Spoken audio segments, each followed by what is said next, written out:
This conference will now be recorded. शनिवासरः अथवा मन्दवासरः श्रावण शुद्ध द्वितीय दिनांक 30 जुलै 2022 चरक सूत्र अध्याय 4 महाकषाय संग्रह शंखं चक्रं जलकान्दतमृतघटं चारुदौर्भिश्चतुर्भिः सूक्ष्मस्वच्छातिरुद्यांशुकपरिविलसन् मौलिमम्भोजनेत्रं कालाम्भोदोज्ज्वलाङ्गं कट्यं वन्दे धन्वन्तरिं तन् निखिलगदवनप्रौढदावाग्निलीलम् प्रौढदावाग्निलीलम् ब्रह्मणो हि समारब्धा मात्रे आद्येषु पूजिताम् अस्मदाचार्यपर्यन्तां वन्दे गुरुपरम्पराम् आयुर्वेदरतं वन्दे माधवाख्यं महागुरुम् आयुर्वेदामृतं सर्वं शिष्येभ्यो यः प्रदत्तवान् द्रष्टा ज्ञानी दृष्टकर्मा कृतकर्मा तथैव च अध्यापको विश्वश्रेष्ठो महान् संशोधकस्तथा गुणैरेतैः समुदितैः यत्कार्यं तस्य वयं प्रयतामहे सरस्वत्यै नमो यस्याः प्रसादात् पुण्यकर्मभिः बुद्धिदर्पणसङ्क्रान्तं जगदध्यक्षमीक्षते आत्रेयं प्रथमं वन्दे आयुर्वेदजगद्गुरुम् आयुर्वेदामृतं सर्वं गृहीत्वा हि सुरेश्वरात् अग्निवेशादिकेभ्यो यत् प्रयच्छत् मुनिसत्तमः प्रथमं तन्त्रकर्तारम् अग्निवेशं नमाम्यहम्।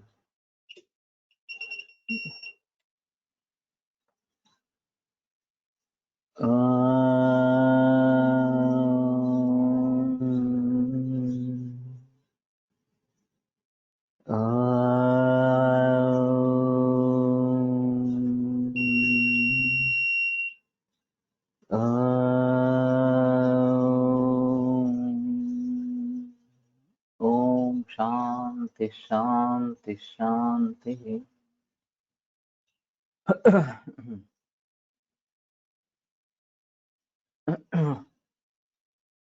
तद्यथा जीवकर्षभको मेधा महामेधा काकोली क्षीर काकोली मुद्गपर्णी माशपर्णी जीवंती मधुकमिति दशैवानि दश जीवनीयानि भवन्ति। तो पहला जो है वो जीवनीय इस प्रकार का संग्रह है।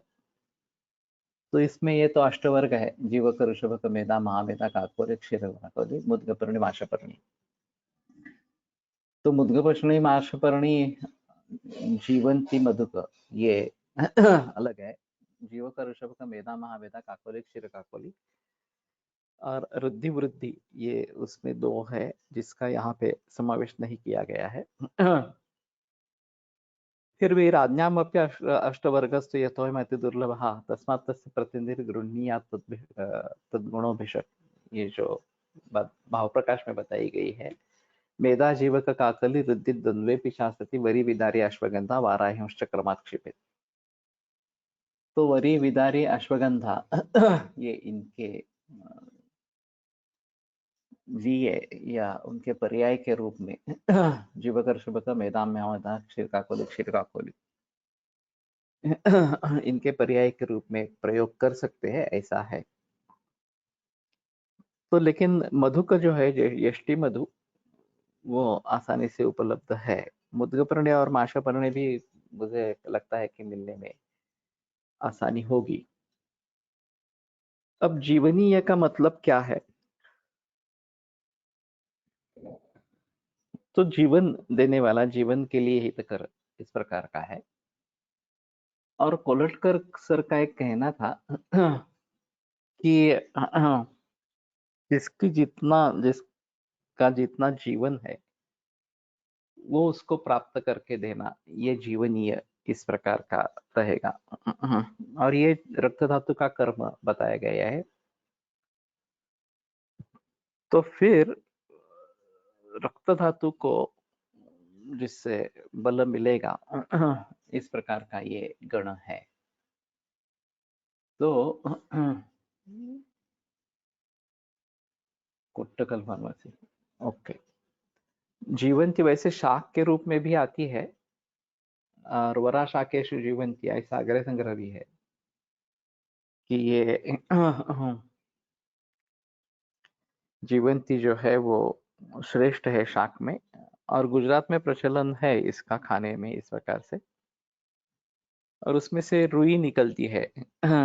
ये भी एक अलग बात है। अगर ये जीवंती बाजार में भी मिल रही है ऑप्टिकल फार्मेसी की, तो उसके बारे में थोड़ा सोचेंगे। तो खास कर में जब जल्दी जल्दी सेल डेथ होने लगते हैं, और इसके जरिए पूरा आयुष्य कम हो जाता है, तो ऐसे हालात में जीवनीय गण अच्छी तरीके से काम करता है। और ये रक्त धातु का कर्म है, ये सोच समझ कर रक्त धातु को अगर बढ़ावा देना है, बल उसका बढ़ाना है, तो जीवनीय गण काम करेगा। पद्मकादि गण में जीवनीय गण का समावेश है। पद्मक पुंड्रवृद्धि तु गर्द श्रृंगे वृत्तादश जीवन संज्ञाः स्तन्यकराघ्नं तीरेण पित्तं प्रीणन जीवन ब्रूहण वृष्याः। तो ये पद्मक वगैरह से युक्त होकर प्रीणन, जीवन, ब्रूहण और वृष्य सभी धातुओं के ऊपर अच्छा कार्य इसका है। तो अभी पद्मकादि गण एक्चुअली एक तेल उसका है अवेलेबल कुछ, लेकिन बाकी कुछ अवेलेबल नहीं है। और दशजीवन संज्ञा अभी इससे तो कुछ पदार्थ मिलते हैं, मेदा, महामेदा, काकोली, क्षीर काकोली, जीवक ऋषभ के हिमाचल प्रदेश से कुछ वनस्पतियां आती है अष्टवर्ग करके, मालूम नहीं वो कितनी रिलायबल है इस प्रकार से। लेकिन उसमें श्रृंगी अमृता ये भी साथ में है। तो शायद पद्मकादि गण का कल्प बना के जो अवेलेबल हो, उन सभी का कल्प बना के प्रयोग में लाएंगे तो ज्यादा अच्छा इस प्रकार का रहेगा। और खास करके ल्यूकेमिया, प्लास्टिक एनीमिया या हिमोलिसिस जिसमें है, इन सभी में मेरे पास एक ऑटोइम्यून हिमोलिसिस की केस थी, बच्चा था 13-14 बरस का, और काफी बार उसका हीमोग्लोबिन 2 तक नीचे आ गया था, और फिर से सुधरा। लेकिन अंतिम बार जब ये हादसा हुआ तो वो बच नहीं पाया, 14 बरस में मृत्यु हो गई। तो ये काफी मुश्किल मामला इस प्रकार का होता है। दूसरी इसी प्रकार की एक केस चालू है अभी भी, और उसमें भी ये जन्म पत्र के अनुसार 8वें बरस तक कुछ फायदा नहीं होगा ऐसा बताया था। 8वां बरस जैसा लग गया वैसे अपने आप डिसीज शांत हो गया, फिर कुछ दिनों तक ही टिका, फिर से रिलैप्स हुआ, अब फिर से रिकवरी स्टेज में है, फिर से खून नष्ट होना नहीं हो रहा। और इस बीच में हर 15-20 दिन में ब्लड देना पड़ता था, होल ब्लड, और फिर उसमें आयन सैचुरेशन काफी बढ़ गया। तो चिलेशन थेरेपी करके जो एलोपैथी में है वो देते रहे इस प्रकार से। तो ये काफी दिक्कत वाले मामले इस प्रकार के हैं। और जीवनीय धर्म को कैसे बढ़ाए ये थोड़ा देखना पड़ेगा, और इसके ऊपर ओज भी निर्भर है। जीवनीय औषध क्षीर रसाद्या सत्र भेषजम, ये ओजस वृद्धि के लिए बताया गया है। तो संभवतः ये जीवनीय का इस प्रकार से प्रयोग करना है। मायोकार्डियल इन्फार्क्शन, एव्हियन एटसेट्रा सारख्या कंडिशन मध्ये जीवनीय गण पेशीचे जीवन टिकवण्यासाठी विचार करता येईल। मायोकार्डियल इंफार्क्शन में तो पता नहीं है, लेकिन एवीएन में तो हो सकता है। और बाकी भी काफी विकारों में जहां जहां जीवन आवश्यक है, जीवन धर्म आवश्यक है, उन सभी अवस्थाओं में जीवनीय गण उपयोग में ला सकते हैं, ऐसा थोड़ा सा है।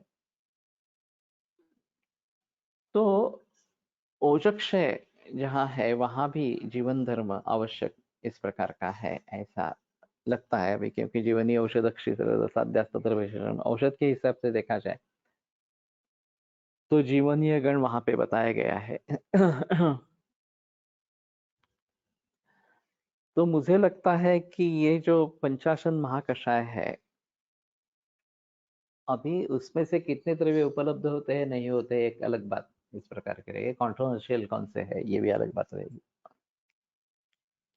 लेकिन इन सभी को जो अवेलेबल होगा उसको लेकर उसके कल्प ऐसे कुछ बनाइए, नहीं तो उसी की भावना देखकर गुटिका बनाइए।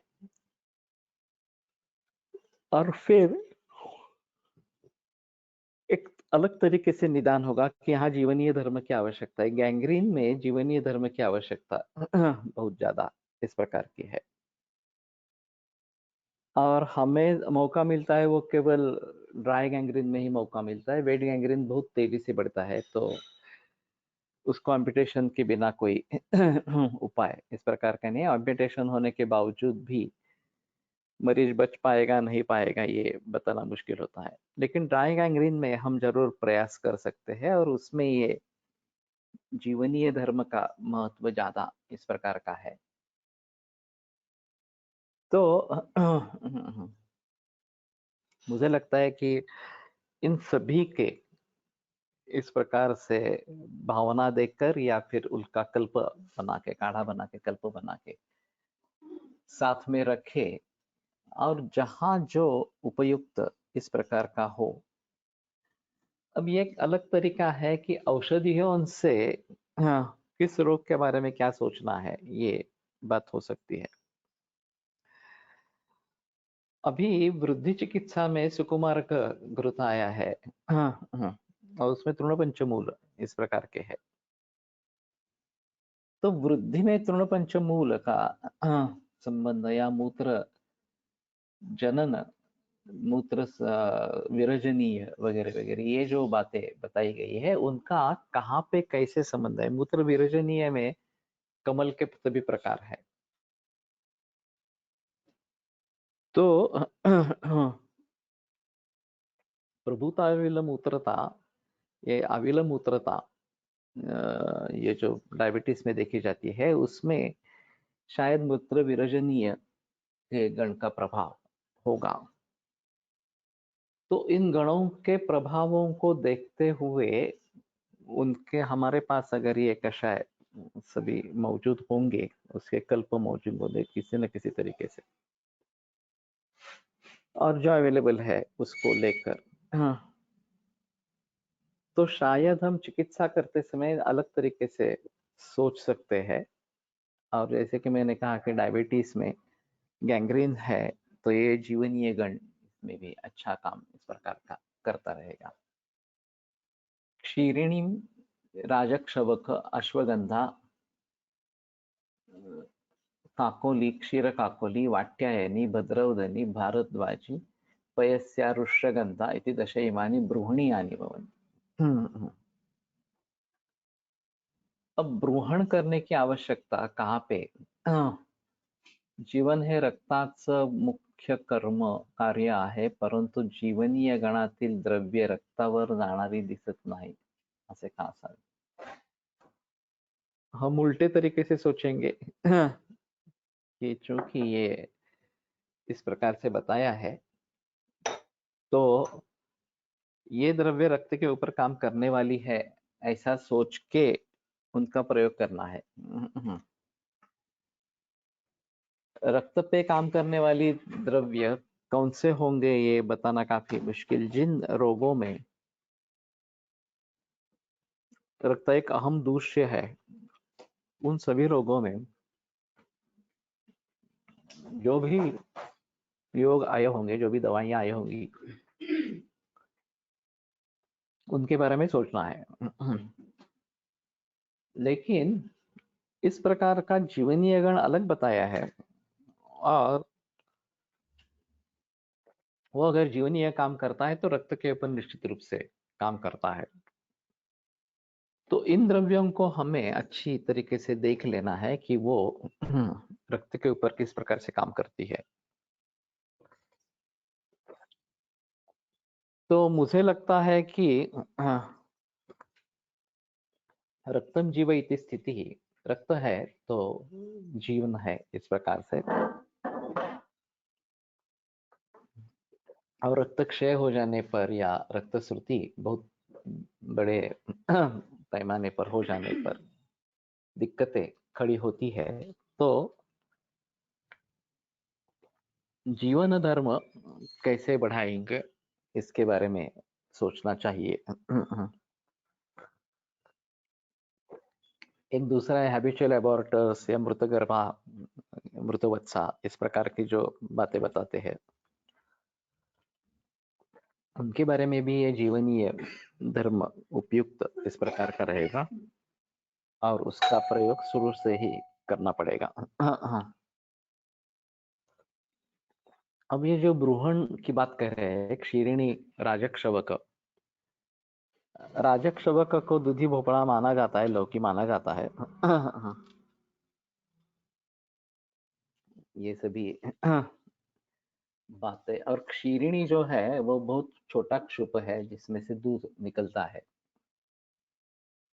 तो अश्वगंधा है इसमें, काकोली क्षीर काकोली वाट्यायनी भद्रवदनी भारद्वाजी पयस्या ऋष्यगंधा, बाकी काफी मुश्किल है। तो कम से कम अश्वगंधा के बारे में सोच सकते हैं। तो ग्रहण करना यानी कि मांस और मेद धातु पर काम करना। राजयक्ष्मा में अश्वगंधा का प्रयोग आया है। अश्वगंधा श्रुतक क्षीर से निकाला हुआ घी दूध और शर्करा के साथ देना है, इस प्रकार का बताया। विटामिन B12 डेफिशिएंसी मध्ये जीवनीय महाकषाय वापरता येईल। विटामिन B12 के बारे में पता नहीं है कि उसके कार्य क्या है इस प्रकार से। तो अगर ये जुलते हैं पयस्या क्षीर विदारी, नहीं, मैंने जो पयस्या, हाँ पयस्या क्षीर विदारी हो सकती है। क्षीरिणी जो है वो अलग है। काही पेशंट्स मध्ये HB पर्सेंटेज नॉर्मल असते पण आयर्न डेफिशियन्सी असते, त्यांच्यामध्ये वापरता येईल का? अगर आयरन डेफिशिएंसी है तो मेरा सुझाव है कि लोहे के बर्तन का प्रयोग करना, लोहे की कढ़ाई का प्रयोग करना, या शायद लोह भस्म लोहा सौ इस प्रकार का देना अच्छा रहेगा। लेकिन B12 का रोल क्या है ये एक अलग बात रहेगी। उसका भी हीमोग्लोबिन के निर्माण में कुछ है रोल। और आमाशयाश्रयम पित्तम रंजकम रसरंजना, ये भी बात बताई गई। आमाशयाश्रय जो पित्त है वो रंजक पित्त बताया गया है। अब आमाशय से क्या ले, ये भी एक बात होती है कि केवल स्टमक ऐसा लेना है, या जहां जहां भी अन्न आम स्वरूप में है, आम का आशय है, तो वहां उसको आमाशय ये संज्ञा इस प्रकार की रहेगी। और वैसे आमाशय का स्टमक ऐसा अर्थ ले लिया तो पचन के समय में शुरू में ही जब अन्न आमाशय में रहेगा तो ये रंजक पित्त उसमें मिल जाएगा।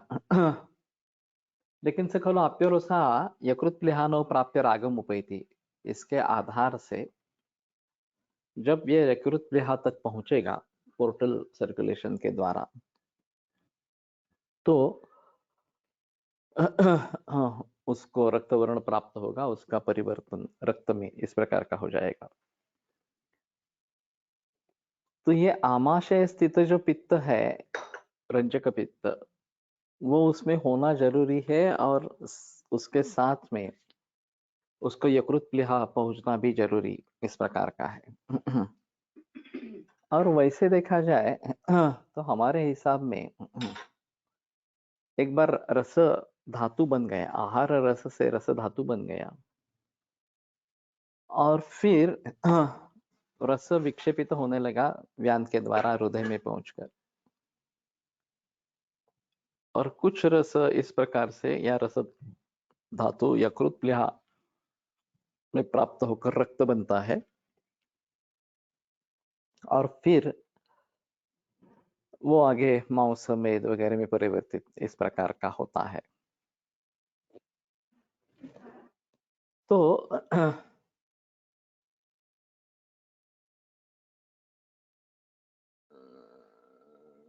जीवनीय संग्रह संघटन रसपरिणमन, रसप्रीणन करणारे द्रव्य आहे। ने प्रीणन कार्य अलग बताया है। तो जीवनीय जो है वो रस से रक्त में निर्माण, रक्त का निर्माण होते समय प्रयोग में लाया जाने वाला इस प्रकार का रहेगा। और फिर उसके जरिए सभी धातुओं का जीवन कर्म अच्छा इस प्रकार का रहेगा, क्योंकि ये रक्त के ऊपर निर्भर इस प्रकार का है। तो ये ब्रूहणीयानि भवन्ति, और अगर ब्रूहण इस प्रकार से करना है तो ये इन सभी के बारे में थोड़ा सा सोचना पड़ेगा। मुस्त कुष्ठ हरिद्रा दारो हरिद्रा वचा अतिविषा कटुरोहिणी चित्रक चिरबिल्व हेमवत्या इति दशेमानि लेखनीयानि भवन्ति। तो जैसे ब्रूहणीय है उसके विपरीत इस प्रकार का लेखनीय इस प्रकार का गण है। तो लेखन कर्म की आवश्यकता कब पड़ती है? एक तरीका ऐसा होता है कि इनमें से जो द्रव्य बताए गए हैं, मुस्त कुष्ठ हरिद्रा वगैरह इस प्रकार से, तो उनका प्रयोग कहाँ कहाँ पे आया है ये देखकर शायद वहां लेखन करने की आवश्यकता है, ऐसा सोच सकते हैं। अभी हम वचा और ये कांचनार गुग्गुल लेप के लिए बताते हैं कैंसर गांठियों पर इस प्रकार से। उसमें शायद दारू हरिद्रा, मुस्ता या हरिद्रा, कुटकी, चित्रक ये भी दे सकते हैं। और भेदन कर्म नहीं करना है, लेकिन लेखन कर्म करना है कि वहां की जो वृद्धि हुई है उसको कम करना है इस प्रकार से। तो लेखन इस प्रकार का हो जाए तो वो ट्यूमर साइज कम होने लगेगा। अब कुछ मरीजों में होता है ट्यूमर साइज कम इस प्रकार से इस लेप से, लेकिन मैं तो अभी कांचनार गुग्गल और वचा इतना ही कर रहा हूँ। शायद उसमें दारू हरिद्रा भी डाले तो अच्छा रहेगा, या मुस्ता भी डाले तो भी अच्छा इस प्रकार का रहेगा। तो थोड़ा उस दृष्टि से देखना पड़ेगा। सुवह अर्क उर्बुक अग्निमुखी चित्रा चित्रक चिरबिल्व शंखिनी शकुलादनि स्वर्ण क्षीरिण्या इति दशैमानि भेदिनीयानि भवन्ति। तो अभी इसमें से कुछ कॉमन है कि ये भेदनीय इस प्रकार से भी है, चित्रक वगैरह इस प्रकार से जो है चिरबिल्व। तो स्वर्ण क्षीरी है, सुवह अर्क उर्बुक, तो एरंड वगैरह ये भी द्रव्य है। तो जब भेदन करने की बात आती है, लाइपोमा मध्ये याचा सिद्ध तेल वापरू शकतो। हाँ, लेखनीय में कर सकते हैं इससे सिद्ध तेल बना के। ऊपर से लगाने के लिए दे देंगे तो अच्छा इस प्रकार का रहेगा। और मेद का पाचन करने के हिसाब से कुछ अलग तरीके से भी सोच सकते हैं। ये किराततिक्तम अमृता चंदनम विश्व भेषजम ये भी उसमें डाल सकते हैं। तो मेदोहर इस प्रकार का कार्य होगा। तो भेदन जहाँ पे आवश्यक है, जैसे ये मूत्राशमरी है या फिर अभी जो गॉलस्टोन्स है, उसको पित्ताशमरी नहीं कह सकते क्योंकि मूत्राशमरी में पित्ताशमरी का निर्देश आया है, लेकिन उसमें भेदन कर्म आवश्यक इस प्रकार का है। और शायद वर्णशोथ का भेदन करना है, तो इनमें ये भेदनीय गण का प्रयोग हो सकता है। अभी फिलहाल गॉलस्टोन्स के काफी मरीज होते हैं, ऐसे मूत्राशमरी के मरीज भी काफी होते हैं, लेकिन उसके लिए काफी योग ग्रंथों में है। बाइल सिक्रेशन तो हमारे हिसाब में ग्रहणी से होता है, फिर आमाशय में पित्तरंजन का क्या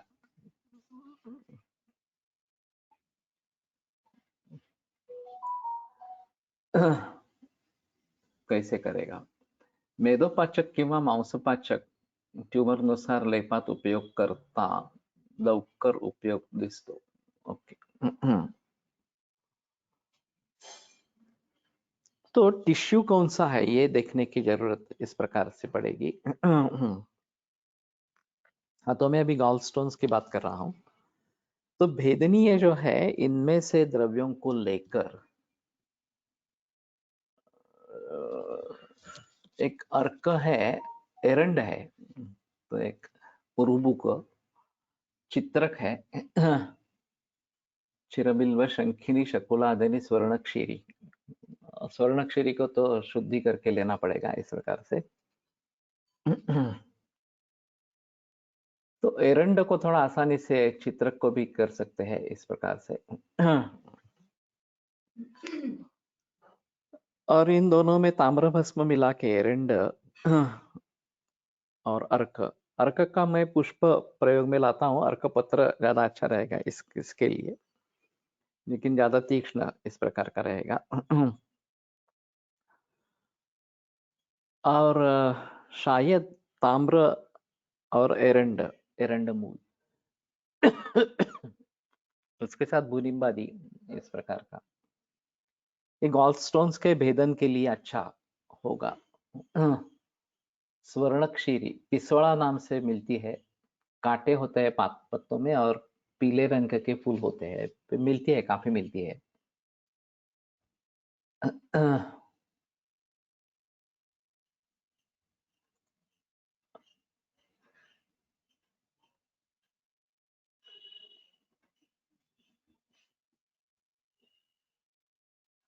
by birth God brother absent असेल तर आपल्या शास्त्रानुसार रुग्णाला काय त्रास होऊ शकतो?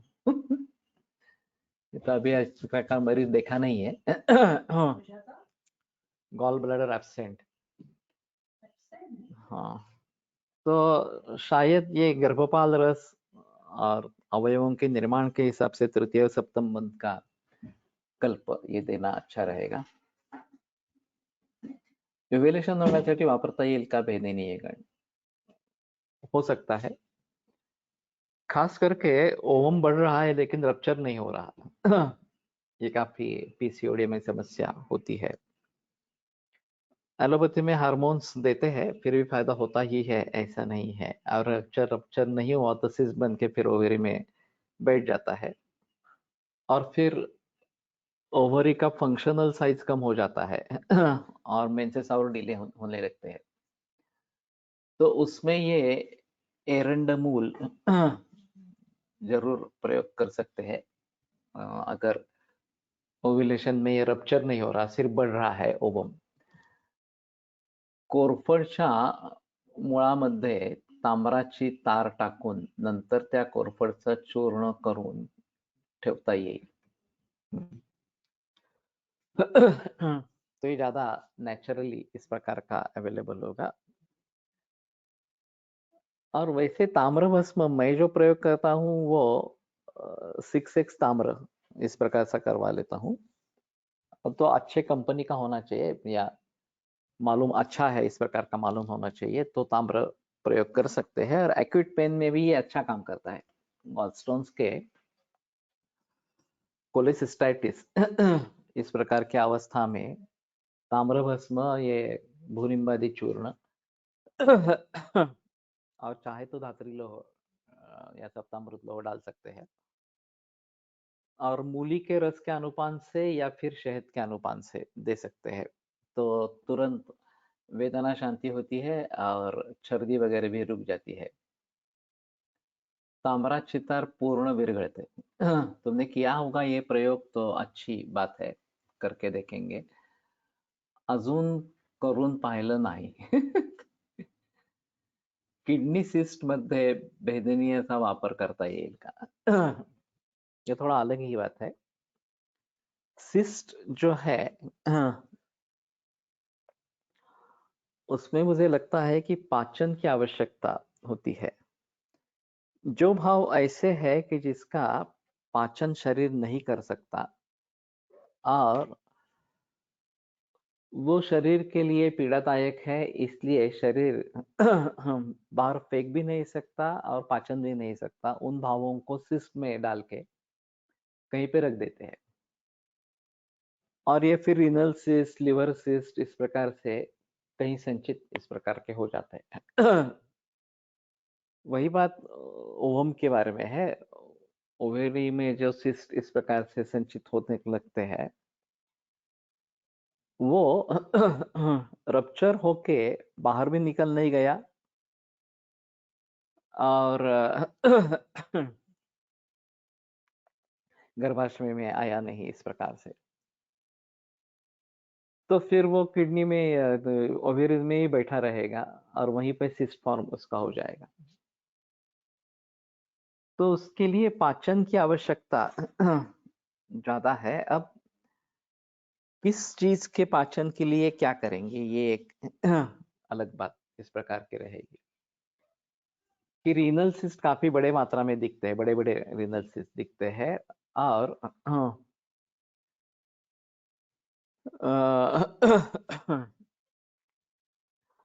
पेशेंट तकलीफ लेता है कि उसको ब्लड प्रेशर हाई है। उसके सिम्टम होंगे नहीं होंगे अलग बात है, लेकिन जांच करने पर पड़ता है कि पता चलता है कि ब्लड प्रेशर बहुत हाई है।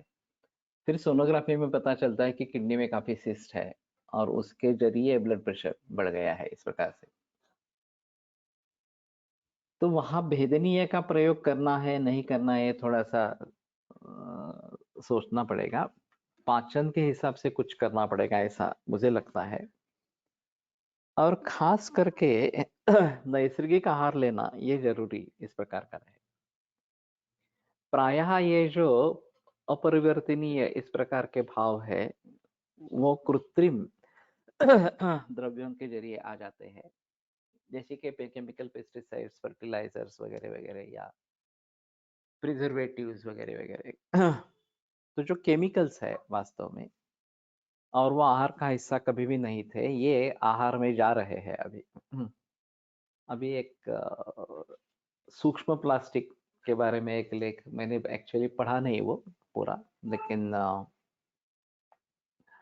काफी खतरनाक है कि प्लास्टिक इतनी मात्रा में शरीर में जा रहा है, सूक्ष्म प्लास्टिक, तो वो ब्रेन से लेकर फेफड़ों में और सभी जगह जा रहा है। और यह आसानी से समझ में नहीं आने वाला इस प्रकार की बात है। तो शरीर उसको बाहर निकालने की कोशिश करेगी, लेकिन बाहर निकलेगा नहीं, तो ऐसे ही सिस्ट फॉर्म करके कहीं पे रख देगी, इस प्रकार की स्थिति होगी। तो बाकी अवयवों को तो उसने बचा लिया शरीर ने, लेकिन जहां पे ये संचय होगा उस अवयव का क्या होगा? और अब एलोपैथी तो केवल एनाटॉमिकली जा रही है। तो किडनी में सिस्ट निर्माण हो रहा है तो किडनी निकाल दो, अगर कुछ नहीं होता है तो nephrectomy, partial nephrectomy, total nephrectomy, nephrectomy इस प्रकार से ही करते हैं। तो ये तरीका ही नहीं है, मूल कारण जो है वो ढूंढ लेना चाहिए और उसको दूर करना चाहिए। वैसा कोई विचार है ही नहीं एलोपैथी में। तो ये सभी अगर अनैसर्गिक खाने से जुड़ा है तो नैसर्गिक खाना खाना यही उसका उत्तर होगा। जो संचित हुआ है उसको बाहर कैसे निकालेंगे, ये अलग बात इस प्रकार की रहेगी। विषय वेगळा आहे, कॉर्नवर काय देता येईल? काय एजेड पेशंट मध्ये खूप त्रास देतात। कॉर्न। हमारे हिसाब में कदर इस प्रकार का है, तो अग्निकर्म कुछ हद तक अच्छा काम करता है। वृक्क हा मृदू अवयव आहे, भेदनीय, खूप विचार करूनच वापरावे. पेक्षा मेदोपाचक वापरल्यास एकूण वृक्क धातूचे निर्माण सुधारून उपयोग होऊ शकेल.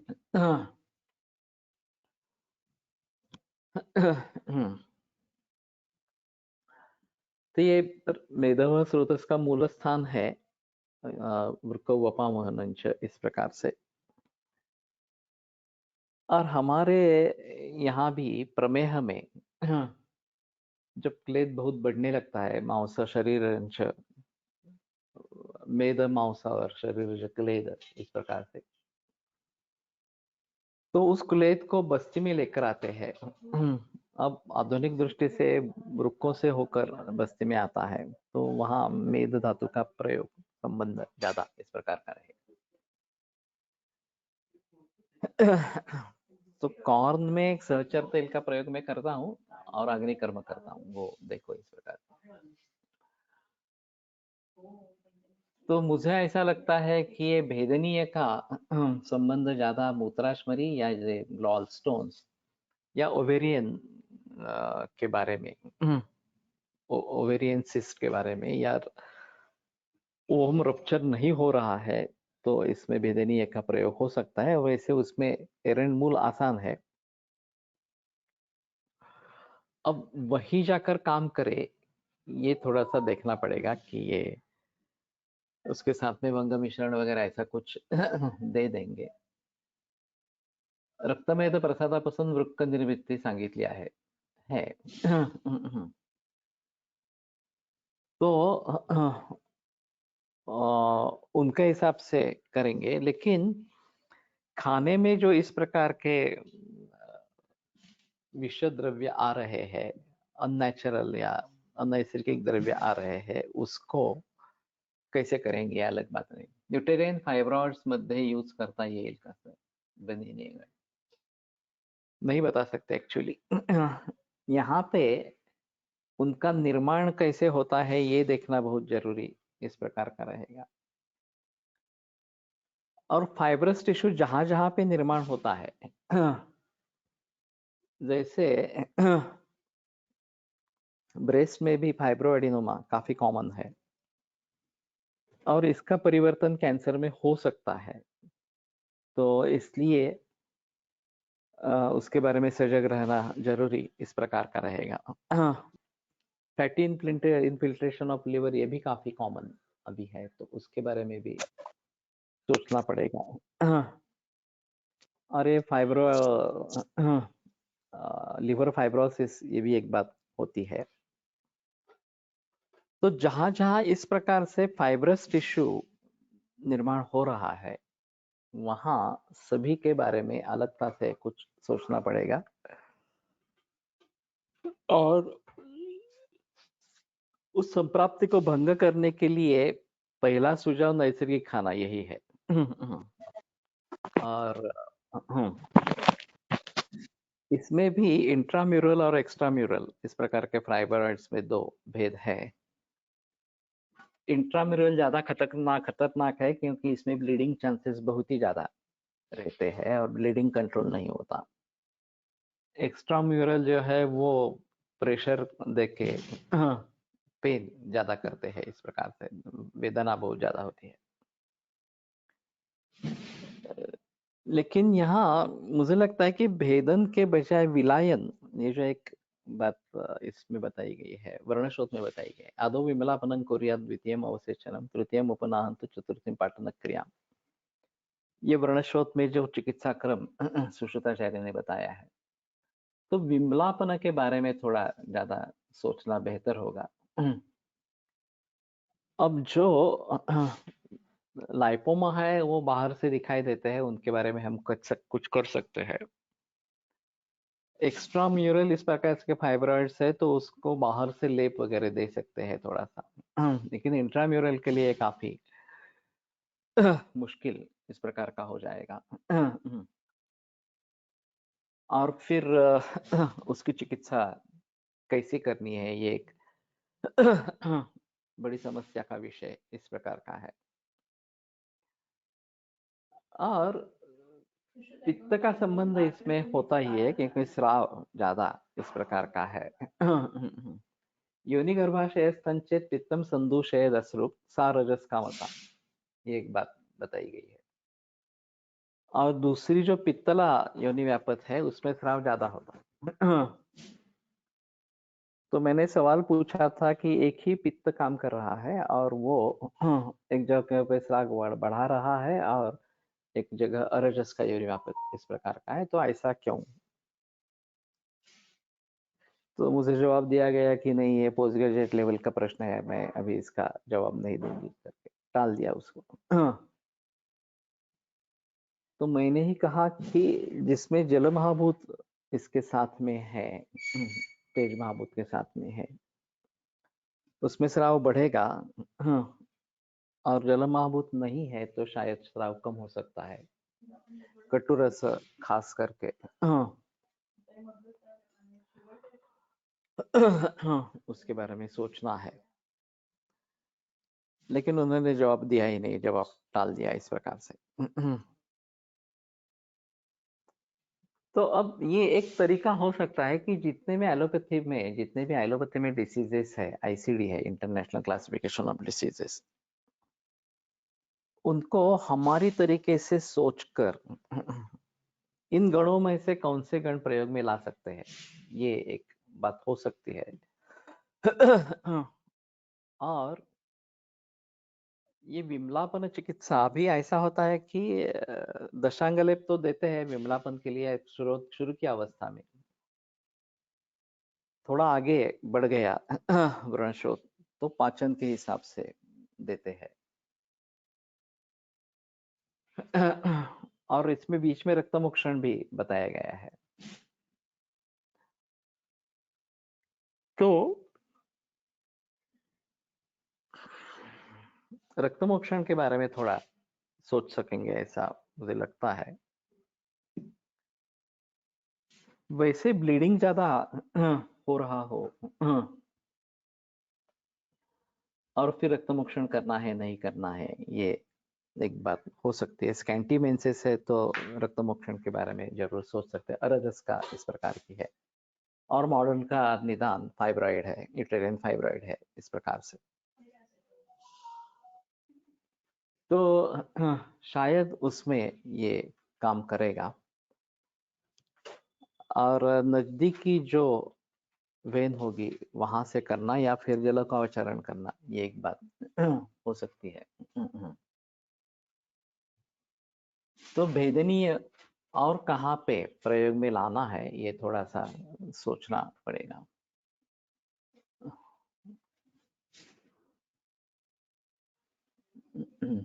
मधुक मधुपर्णी पृष्णिपर्णी अंबष्टके समंगा मोचरस धातकी लोत्र प्रियंगु कट्फलानि इति दशयमानि संधानीयानि भवन्ति। अभी ये बात ऐसी है, एक मैंने किसी को कहा था, उसने किया भी था, शायद आतिश ने किया था। कि एक एक वनस्पति किन किन गणों में आती है, ये भी देखने की कोशिश करेंगे। तो किस हालत में कौन सी वनस्पति का प्रयोग करना है। अगर एक से ज्यादा गणों में वनस्पति है, जैसे मधु का जो है यष्टि मधु, वो 13 गणों में है, तो इसमें संधानीय में भी है, जीवनीय में भी है, वगैरह वगैरह इस प्रकार से। कंठ्य है, शुक्रल है, वगैरह वगैरह। तो हम किस दृष्टि से उस वनस्पति का प्रयोग करना चाहते हैं, ये एक अहम मुद्दा इस प्रकार का रहेगा। और संधानीय संधान करने वाला इस प्रकार था, जोड़ने वाला इस प्रकार से। मैंने एक अजीब प्रयोग किया था, सभी शायद अपने अपने घर में कर सकते हैं, कि यष्टि मधु घृत का दीप घर में लगाए। यष्टि मधु घृत का दीप घर में जलाए। तो यष्टि मधु संधानीय है। जिस घर में इस प्रकार से विवाद होते रहते हैं या फिर संवाद नहीं होता, वैसे ईश्वर के सामने कुछ दीप लगाना ही है। अभी इलेक्ट्रिक दिया आ गए हैं तो सिर्फ बटन चला देते हैं, लेकिन यष्टि मधु घृत का इस प्रकार से दीप लगाने से शायद संधान कर्म घर में हो जाएगा और जो विवाद है वो मिटेंगे, कम होंगे इस प्रकार से। तो ये भी बात हो सकती है कि संधान कैसे करना है, किस बारे में संधान करना है, ये भी बात हो सकती है। और हम किस कामना को लेकर कर रहे हैं, ये भी महत्वपूर्ण है।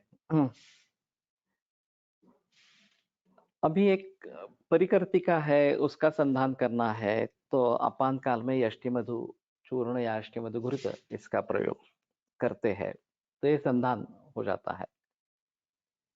बोन फ्रैक्चर्स है, उसमें संधान करना है, या लिगामेंट टेयर है, उसमें संधान करना है, तो संधानीय गण का प्रयोग हो सकता है। उसी प्रकार मानस भावों के लिए भी ये बात हो सकती है। और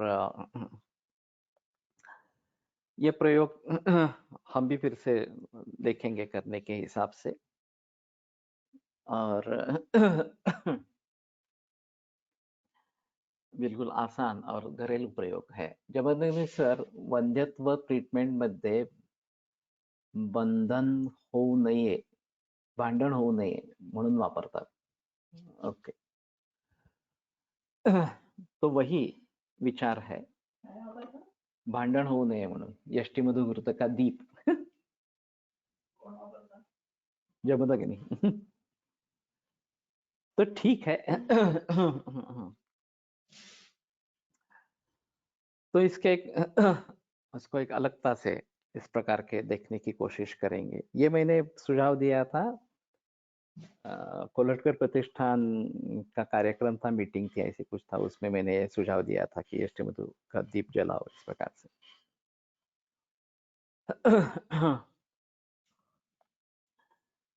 तो जहां इस प्रकार की बात हो रही है कि विवाद इस प्रकार के हो रहे हैं, वहां इस संधानीय का कार्य होगा.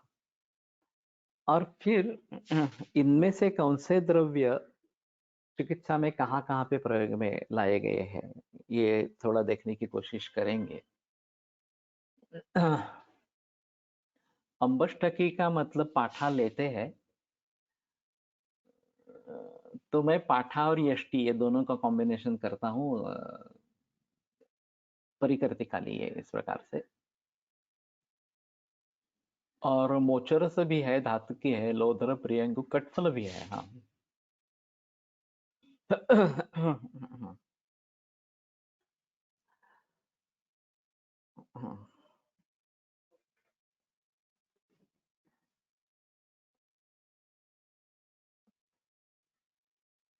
अब मुझे लगता है कि एक एक द्रव्य कौन कौन से गणों में आता है, ये देखेंगे तो कटफल वैसे शुक्र शोधन गण में भी है और संधानीय भी है. Each द्रव्य may have different त्रोतोगामित्व in दशयमानी. Katfala and Yashtimadu looks opposite though in same दशयमानी. हाँ. तो एक कार्मुकता किसके जरिए निश्चित होती है, ये एक अलग बात है. हर द्रव्य का संघटन, उससे रसवीर्य विपाक और प्रभाव, और फिर दूसरों के साथ किस प्रकार से वो जोड़ में प्रयोग में लाए जा सकते हैं, ये एक अलग बात इस प्रकार की रहेगी। तो गुरुची पण आहे संधानीय।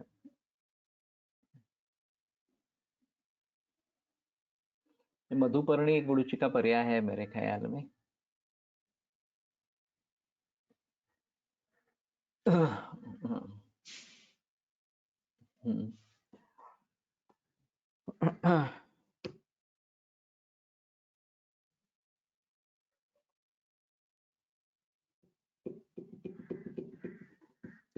मेरे मन में अभी एक अजीब विचार आया था कि जहां दो द्रव्य अलग अलग इस प्रकार के हैं, अलग अलग कार्य है उनका, उनको जोड़ लेना ये भी संधानीय का कार्य हो सकता है। तो संयोग जो है उसमें संधानीय गण का प्रयोग कितना है ये देखेंगे। और वो उन द्रव्यों को जोड़ने वाले इस प्रकार के है क्या ये देखना पड़ेगा। समंगा म्हणजे मंजिष्ठा है का? मुझे भी लगता है समंगा मंजिष्ठा ही है।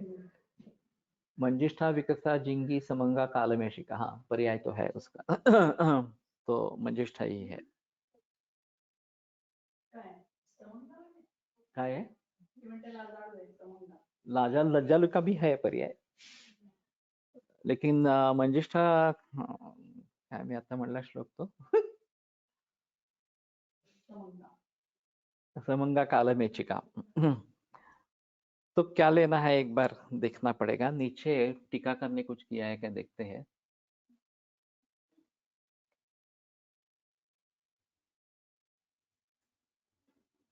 पयस्या विदारी कंदा ये दिखाया दिया है।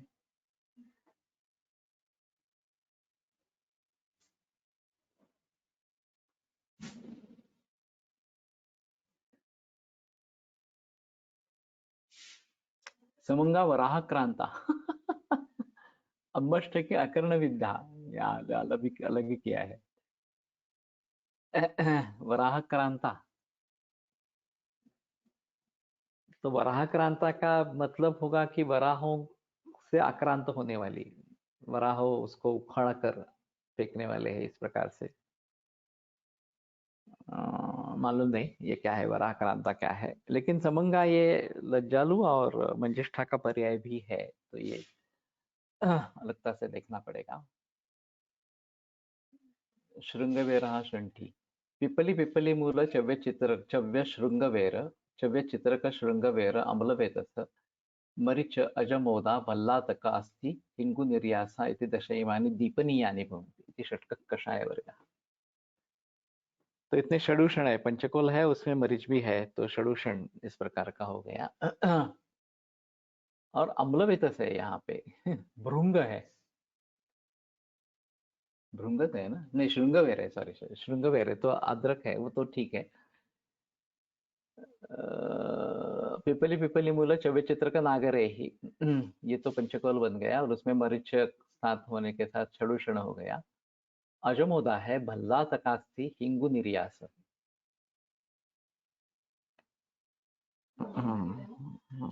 ये सभी उष्णवीर्य इस प्रकार के है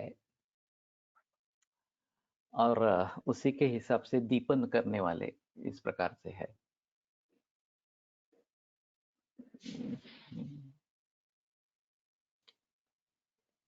अब इनसे सिद्ध करता या पंचकोला सब काफी फेमस है।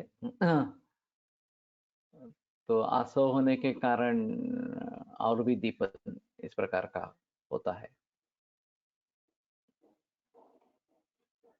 ऐन्द्री ऋषभि अतिरसा ऋष्य प्रोक्ता पयस्या अश्वगंधा स्थिरा रोहिणी बला अतिबला इति दशैमानि बल्यानि भवन्ति। हाँ 8-10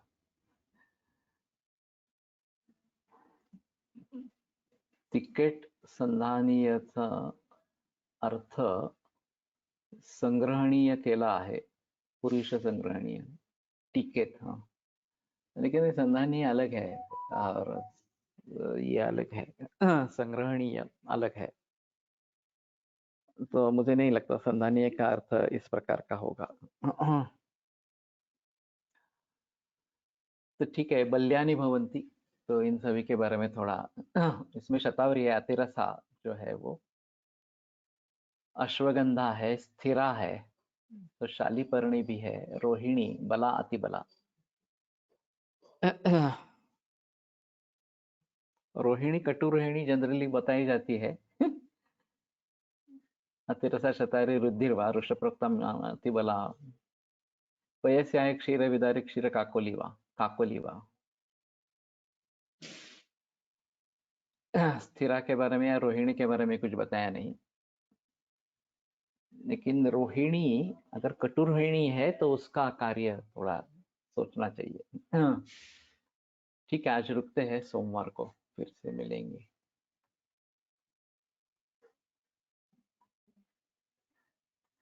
आयुर्वेद प्रकांड निगदितैः हि शल्यतन्त्रप्रधानः शिष्येभ्यः शाश्वतोऽयन्निखिलजनकृपा व्याप्तचित्तेन येन आयुर्वेदस्य वाञ्छन् पुनरपि भुवने ताञ्च सुष्ठु प्रतिष्ठां श्रेष्ठं धन्वन्तरिन्दं प्रणमति च सदा वैद्यवर्गो हि नूनम्, वैद्यवर्गो हि नूनम्।